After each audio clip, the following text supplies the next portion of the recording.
Cleopatra VII, the last active ruler of the Ptolemaic Kingdom of Egypt, was born in 69 BCE into a dynasty founded by one of Alexander the Great's generals, Ptolemy I Soter.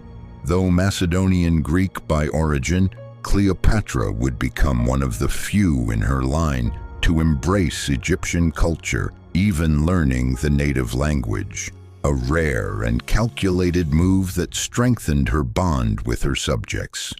She ascended to the throne in 51 BCE at just 18 years old, initially ruling alongside her younger brother and husband, Ptolemy XIII, as was customary in Ptolemaic tradition. However, their partnership quickly deteriorated into a bitter power struggle. Cleopatra was eventually forced into exile, but she refused to surrender her claim.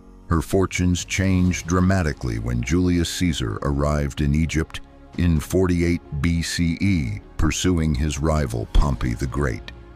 Cleopatra seized the opportunity to align herself with Rome's most powerful figure. According to ancient sources, she famously arranged to be smuggled into Caesar's presence, possibly wrapped in a carpet. Her intelligence, political acumen, and charisma captivated Caesar, and he supported her claim to the throne.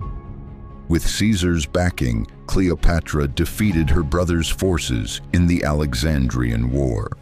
Ptolemy XIII drowned in the Nile, leaving Cleopatra as the primary ruler. She later co-ruled with another younger brother, Ptolemy XIV, though real power remained firmly in her hands.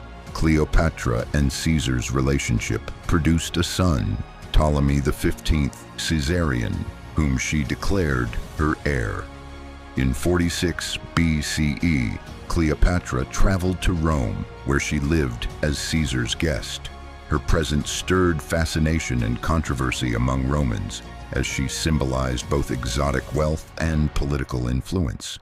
However, after Caesar's assassination in 44 BCE, Cleopatra returned to Egypt.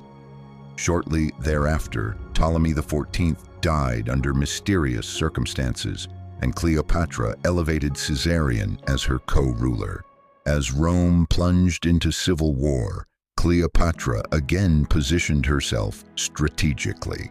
She formed a powerful alliance with Mark Antony, one of the three rulers of Rome.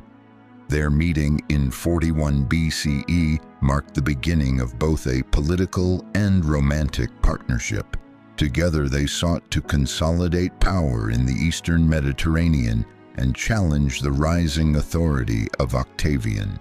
Cleopatra and Antony's relationship was not merely personal, it was a calculated political union. They had 3 children together and staged elaborate public displays to emphasize their authority. In the donations of Alexandria, Antony granted territories to Cleopatra and her children, proclaiming Caesarion as the legitimate son of Caesar. This move deeply alarmed Rome, especially Octavian, who used it as propaganda to portray Antony as betraying Roman values for a foreign queen.